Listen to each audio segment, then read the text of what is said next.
नमस्कार, प्रभास अक्षय न्यूज नाटक और आप सभी का स्वागत है। बिहार, पश्चिम बंगाल और तमिलनाडु राजनीतिक रूप से महत्वपूर्ण राज्य हैं, जहां आगामी विधानसभा चुनाव बीजेपी की रणनीति और संगठनात्मक क्षमता के लिए असली परीक्षा मैदान बनने वाले हैं। बीजेपी द्वारा इन तीनों राज्यों के चुनाव प्रभारियों की घोषणा ने यह संकेत दिया है कि पार्टी सिर्फ इंतजार करने वाली नहीं है, वह सक्रिय तैयारी और सटीक रणनीति के साथ मैदान में उतरने की तैयारी कर रही है। बिहार में केंद्रीय मंत्री धर्मेंद्र प्रधान को प्रभारी नियुक्त करना बीजेपी के लिए एक सोचा समझा कदम है। ओडिशा के इस अनुभवी नेता ने पहले उत्तर प्रदेश और कर्नाटक जैसे बड़े राज्यों में चुनाव प्रभार संभाला है। उनकी रणनीतिक सूझबूझ और संगठनात्मक क्षमता महागठबंधन के सामने बीजेपी की चुनौती को तीव्र बना सकती है। सह प्रभारी के रूप में केशव प्रसाद मौर्य और सीआर पाटिल की तैनाती इस जिम्मेदारी को और मजबूत करती है।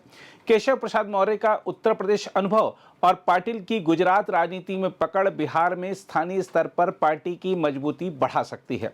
इस संयोजन से बीजेपी का संदेश साफ है, यह सिर्फ सत्ता बचाए रखने तक सीमित नहीं, बल्कि महागठबंधन को चुनौती देने के लिए पूरी ताकत के साथ मैदान में है।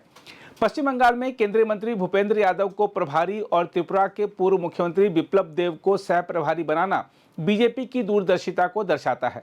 भूपेंद्र यादव का संगठनात्मक अनुभव टीएमसी की मजबूत पकड़ को चुनौती देने में निर्णायक होगा। वहीं बिप्लब देब का पूर्वोत्तर अनुभव बंगाल की स्थानीय राजनीति और मतदाताओं की मानसिकता को समझने में मदद करेगा। यह नियुक्ति बताती है कि बीजेपी केवल केंद्रीय नेतृत्व पर निर्भर नहीं, बल्कि स्थानीय अनुभव और रणनीति के संयोजन से बंगाल में प्रभावी खेल खेलना चाहती है।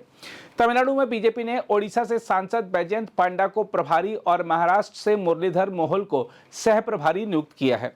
दक्षिण भारत में पार्टी का विस्तार करना आसान नहीं, लेकिन पांडा का दक्षिण भारत में नेटवर्क और मोहोल की संगठनात्मक क्षमता बीजेपी को इस चुनौती से निपटने में मदद करेगी। बीजेपी तमिलनाडु में एआईएडीएमके के साथ पहले ही गठबंधन कर चुकी है। देखा जाए तो तीनों राज्यों के प्रभारी नेताओं की व्यक्तिगत खूबियां बीजेपी की ताकत को और बढ़ाती हैं। धर्मेंद्र यादव की रणनीतिक सूझबूझ, भूपेंद्र यादव का संगठनात्मक अनुभव और बैजयंत पांडा का दक्षिण भारत में नेटवर्क पार्टी को चुनावी मोर्चे पर मजबूत स्थिति दिला सकते हैं। इसके अलावा सह प्रभारी केशव प्रसाद मौर्य, सीआर पाटिल, बिप्लब देव और मुरलीधर मोहोल स्थानीय स्तर पर संगठनात्मक मजबूती और अभियान की गति बढ़ाने में निर्णायक भूमिका निभाएंगे। देखा जाए तो यह स्पष्ट है कि बीजेपी की यह नियुक्तियां केवल प्रतीकात्मक नहीं हैं। बिहार में सत्ता बनाए रखना, बंगाल में टीएमसी को चुनौती देना और तमिलनाडु में दक्षिण भारतीय राजनीति में प्रवेश करना, यह सब रणनीतिक सोच का परिणाम है। यदि प्रभारी नेता अपनी सूझबूझ और संगठनात्मक क्षमता का सही इस्तेमाल कर पाए तो यह बीजेपी के लिए आगामी विधानसभा चुनाव में निर्णायक साबित हो सकता है। बहरहाल, यह नियुक्तियां बीजेपी की राजनीतिक रूप से पैनी नजर और संगठनात्मक तैयारी का संकेत हैं। तीनों राज्यों में जिम्मेदारी संभालने वाले नेता अपनी व्यक्तिगत राजनीतिक खूबियों और अनुभव के बल पर पार्टी को चुनावी सफलता की राह पर ले जाने में सक्षम है। यह सिर्फ तैयारी नहीं, बल्कि विरोधी दलों पर एक रणनीतिक हमला है, जो अगले साल के चुनावी नतीजों पर गहरा असर डाल सकता है।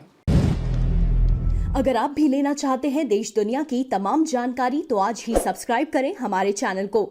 साथ ही नीचे दिए बेल आइकन को जरूर दबाएं ताकि हर अपडेट आप तक पहुंच सके।